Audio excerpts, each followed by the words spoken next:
জয় গুরু। আজ একটা গল্প আপনাদের সঙ্গে শেয়ার করব। গল্পটা হচ্ছে গুরু ভক্তি। কারো যদি গুরু ভক্তি কতটা হওয়া দরকার তবে গিয়ে ঠাকুরের প্রাপ্তি হয়, ঠাকুর লাভ হয়, সেইটাই আজকে একটু গল্প বলবো। এটা আমি এক মোটিভেশন স্পিকার, এক ভদ্রলোকের ইয়ে থেকে শুনেছি। তো যাই হোক, গল্পটা শুনুন। একটা গ্রামে একটু ধনী সম্পন্ন বাড়ির এক মেয়ে, যার নাম হচ্ছে বৈরাগ্যবতী। তা বৈরাগ্যবতী খুব নারায়ণের ভক্ত। তা একটা মন্দির ছিল, নারায়ণের মন্দির। তা বৈরাগ্যবতী এত মানে ঠাকুরের প্রতি এত ভক্তি যে ও কাজ হচ্ছে সকাল থেকে ঠাকুরের জোগাড়জান্তি করা, ঠাকুরের সেবার জন্য ভোগের ব্যবস্থার সব কিছু জোগাড় করে দেওয়া, তারপরে আপনার ঠাকুর বাড়িটাকে ধোয়া মোছা সমস্তটাই বৈরাগ্যবতী করতো। এমনকি ওই জল আনা, ধূপকাঠি ধরিয়ে দেওয়া সমস্তটাই বৈরাগ্যবতী করতো।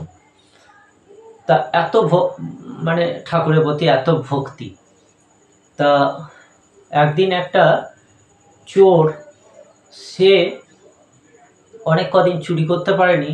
তার মন হয়েছে যে এই মেয়েটা খুব সরল সাদাসিধে ঠাকুর ভক্ত, তো একে যদি আমি ঠকাতে পারি, এর কাছ থেকে কিছু তাহলে হাতাতে পারলে ভালো হয়।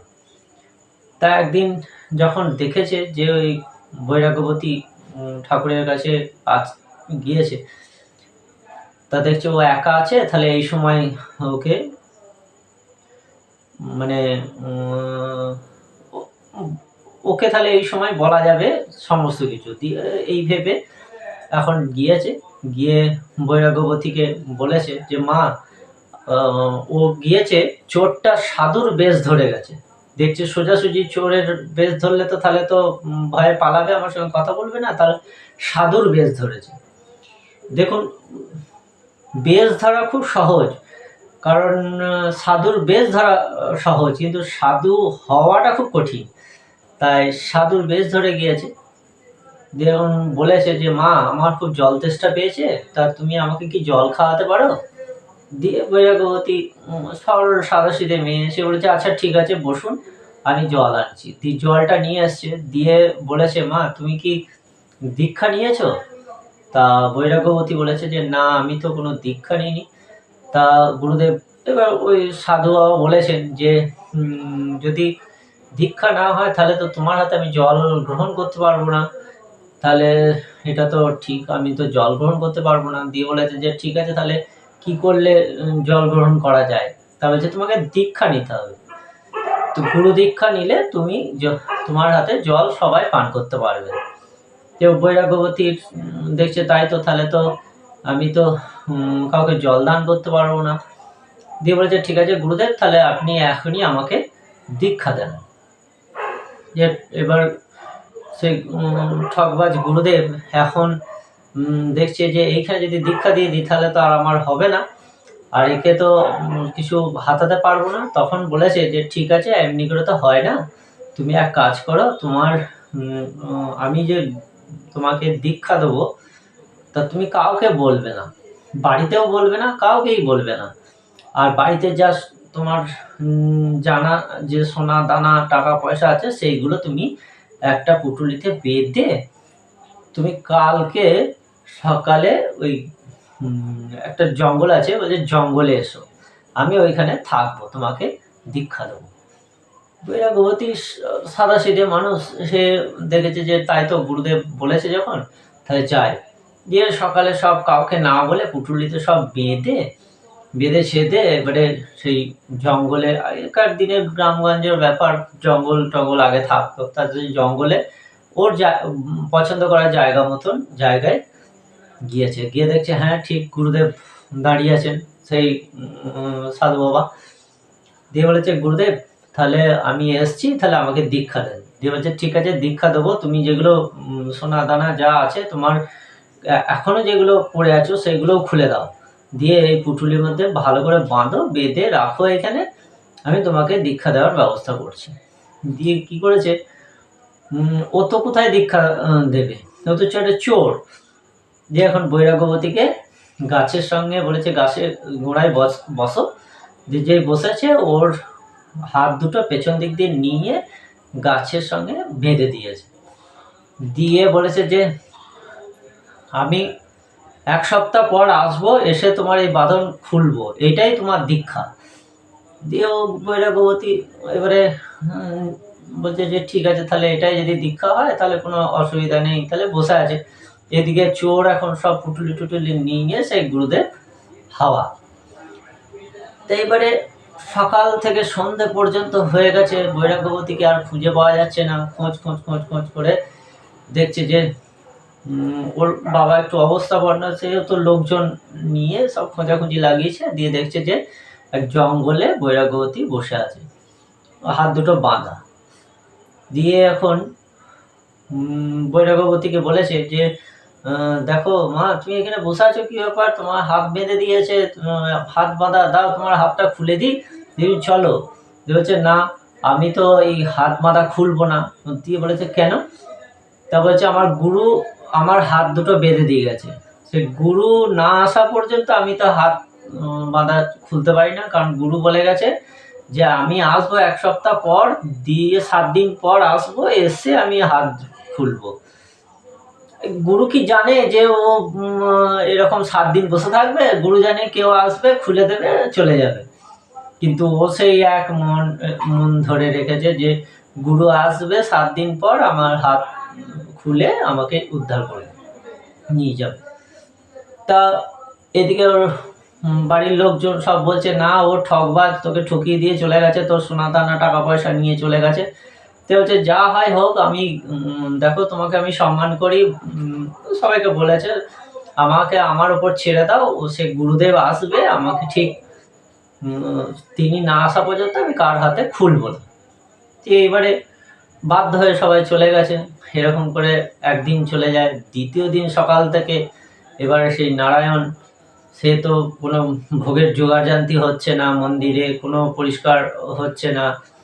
যে এখন নারায়ণ তো সেই চিন্তায় পড়ে গেছে, আমার তো ভোগ লাগছে না, কিছুই না, আমি তো খুব অস্বস্তিতে পড়ে আছি। দিয়ে নারায়ণ এখন নারদকে বলছে দেখো তো আমার কেন এরকম ভোগের জোগাড়জান্তি হচ্ছে না, আমি প্রসাদ পাচ্ছি না, আমি ভোগ পাচ্ছি না, আমার কিছুই হচ্ছে না। দিয়ে তখন নারদ দেখছে যে বৈরাগ্যবতী যে ওই পরিষ্কার পরিচ্ছন্ন পুজোর আয়োজন করে দেয়, তাকে এক ঠকবাজ বেঁধে রেখে দিয়ে গেছে। দিয়ে এবার নারায়ণকে বলেছে প্রভু এরকম ব্যাপার, তাকে একজনা বেঁধে রেখে দিয়েছে। দিয়ে বলছে ঠিক আছে তাহলে তুমি যাও, গিয়ে তাকে উদ্ধার করো বৈরাগ্যবতীকে, নাহলে তো আমার পুজোই বন্ধ হয়ে যাবে। দিয়ে এবারে নারদ উনি এসছেন, এসে বৈরাগ্যবতীর সামনে দাঁড়িয়েছেন। দাঁড়ানোর সঙ্গে সঙ্গে বৈরাগ্যবতী চিনতে পেরেছে, সেই মাথা নত করে প্রণাম করে বলেছেন হে প্রভু, তাহলে বলুন আমি আপনি এসছেন, তা আমি আপনার কি সেবা করতে পারি? দিয়ে সেই নারদ উনি বলেছেন যে আগে তোমার হাত দুটো খুলে দিই, তুমি আগে চলো মন্দিরে, কোনো তোমার জন্য কোনো সেবাই হচ্ছে না, নারায়ণ তো খালি পেটে রয়েছেন, ঠাকুর খালি পেটে রয়েছেন, তোমার জন্য তিনি খেতে পাচ্ছেন না। দিয়ে বলছেন না প্রভু, আমি তো হাত খুলতে পারবো না, আপনাকে দিয়ে আমি হাতও খোলাতে পারবো না, আমার গুরু আসবে, এসে তারপরে আমার এই হাত দুটো খুলবে। তা বলছে যে না, সে ঠকবাজ, সে তো তোমার গুরু নয়, সে তোমার সোনা দানা সব নিয়ে নিয়েছে, সে একটা ঠকবাজ। দিয়ে বলছে যে সে ঠকবাজ হোক আর যাই হোক, সে আমার গুরু, কারণ 2 দিনের মধ্যে আমি নারদ যে সঙ্গে আমার যার পরিচয় করে দিল, দর্শন পেয়ে গেলাম, তাহলে সে গুরু যে সে গুরু নয়। দিয়ে নারদ দেখছে যে তো হচ্ছে না, তাহলে চলে যায়, আবার চলে গেছে। দিয়ে নারায়ণের কাছে গিয়েছে, এবার নারায়ণকে বলছে যে প্রভু এ তো আমার হাত দিয়েও খোলালো না, তা আপনি চলুন, নাইলেও খুলবে না। যে নারায়ণ বলছে যে ঠিক আছে চলো তাহলে। যে এবার নারায়ণ এসছে, যে তখন বৈরাগ্যবতী তখন খুবই আনন্দিত। দিয়ে বৈরাগ্যবতী প্রণাম করে বলছেন প্রভু আদেশ করুন আমাকে, আমি কি করি, মানে আদেশ করুন আমায়। দিয়ে নারায়ণ বলছে আসো, তোমার হাত দুটো খুলে দেওয়া হোক, কারণ তোমার জন্য আমার মন্দিরে পুজো হচ্ছে না, সব জোগাড়জান্তি হচ্ছে না। দিয়ে বলছে যে আমি তো আপনার হাতেও খুলবো না, আপনার হাতেও আমি আমার এই হাতের বাঁধন খুলতে পারবো না, যেহেতু আমার গুরু এটা বেঁধে দিয়ে গেছে, কারণ গুরুর হাতে ছাড়া আমি এই বাঁধন খুলতে পারবো না, কারণ উনি 7 দিন পর আসবেন, এসে আমার বাঁধন খুলবেন। এদিকে নারায়ণ বলছে না না, অত দেরি করা যাবে না, আমি খুলে দিচ্ছি, ও একটা ঠকবাজ। দিয়ে বলছে যে উনি যেমনই হন, উনি আমার গুরু, তো গুরুর ছাড়া আমি তো এই বাঁধন খুলতে পারবো না। আমার দিয়ে তখন নারায়ণ বলছে যে ঠিক আছে, নারদকে আদেশ করলেন যে তুমি যাও, তাকে খুঁজে নিয়ে আসো, শিগগিরই নিয়ে আসো। সে খুঁজতে খুঁজতে খুঁজতে গিয়ে দেখছে যে সে এক জায়গায় চুরি করার ধান্দা করছে, যে কিভাবে চুরি করব। দিখপ করে গিয়ে ধরেছে নারদ, গিয়ে বলছে মহারাজ আপনি শিগগিরই চলুন। ও তো থতমত খেয়ে গেছে, চোরটা তখন থতমত খেয়ে গেছে যে কি করেছি, এই তো নারদ মহারাজ। দিয়ে বলেছে যে তুমি কাউকে বেঁধে এসছো জঙ্গলে? তখনও চিন্তা করছে হ্যাঁ আমি তো বেঁধে এসছিলাম, এই জানলো কি করে। দিয়ে বলছে যে শিগগিরই চলো আমার সঙ্গে, ওকে খুলে দেবে, তারপরে আমি তোমায় ছাড়বো। দিয়ে বলছে যে ঠিক আছে চলুন। তো ভয়ে ভয়ে চলে এসছে, এসে দেখছে হ্যাঁ বাঁধা আছে।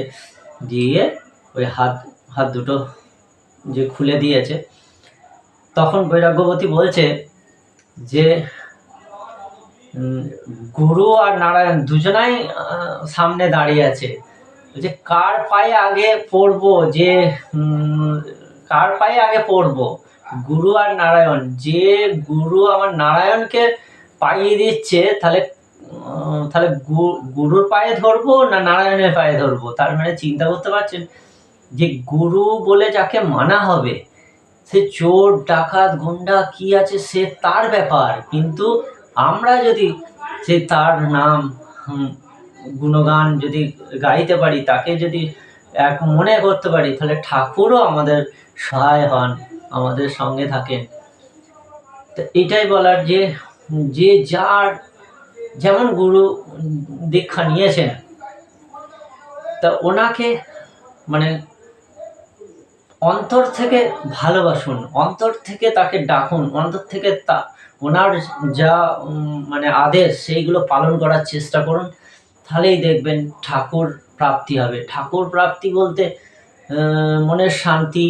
তারপরে আমরা তো অত বৈরাগ্যবতীর মতন অত তো নিষ্ঠা করে ডাকা আমাদের হয় না, যে অত দূর এগোতে পারি না, কিন্তু বোঝা যায় যে আমরা যদি ঠাকুরের কিছু অন্তত মেনে চলতে পারি, তাহলে দেখবেন অনেক কিছু বোঝা যায় যে ঠাকুর আমাদের পাশে আছেন।